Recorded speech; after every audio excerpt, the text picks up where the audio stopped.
खेल एवं युवा मामले मंत्री सरदार संदीप सिंह ने कहा कि खेती बाड़ी के साथ साथ किसान इसी से जुड़े दूसरे विकल्प अपनाकर अपनी आमदनी को बढ़ा सकते हैं।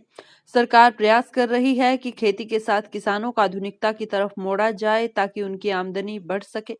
खेल मंत्री संदीप सिंह गांव भोर सैदा में स्थित मशरूम फार्म पर मशरूम उत्पादन प्रक्रिया का जायजा ले रहे थे। खेल मंत्री ने कहा कि किसान डेयरी फार्म, मशरूम उत्पादन और मधुमक्खी पालन जैसे विकल्प अपनाकर कृषि क्षेत्र से जुड़े इन व्यवसायों को बढ़ावा दे सकते हैं।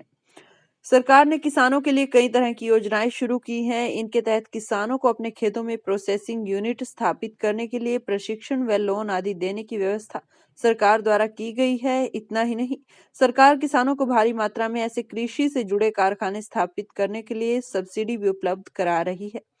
उन्होंने कहा कि कृषि क्षेत्र को लाभदायक व जोखिम रहित बनाने की दिशा में लगातार प्रयास जारी हैं। मंत्री ने किसानों से आह्वान करते हुए कहा कि उन्हें परंपरागत खेती के साथ साथ बागवानी, फल, फूल व सब्जी की खेती के साथ प्राकृतिक जैविक खेती की आधुनिक तकनीक भी अपनानी चाहिए।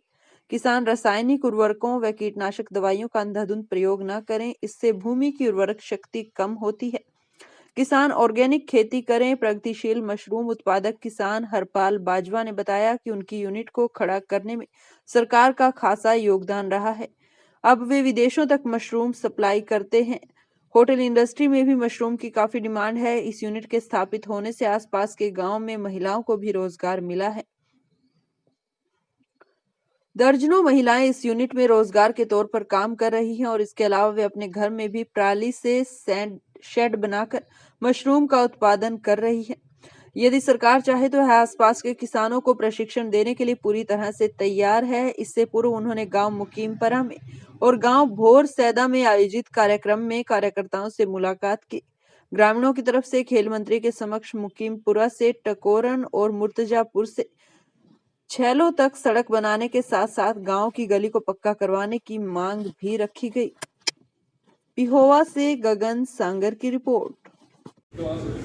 मैं किसानों से अपील करता हूं, रिक्वेस्ट करता हूं कि जैसे मशरूम फार्म है या मधुमक्खी फार्म है या डेयरी फार्म है, ऐसी चीज़ों के विकल्प में आगे आएँ और इसमें सरकार भी आपको आगे बढ़ावा दे रही है और सपोर्ट कर रही है। और ऐसे में आप लोग अपनी खेती बाड़ी के साथ साथ ये चीज़ें भी शुरू कर सकते हैं, जिससे कि आपकी एक अलग रूप में आमदनी भी होगी और आपका जो बिजनेस है वो विकसित होगा। तो सरकार सर ट्रेनिंग वगैरह देती है इन चीज़ों के लिए? ट्रेनिंग भी देती है, प्लस साथ में जो सरकार है वो आगे बढ़ाने के लिए हर तरीके की आपकी हेल्प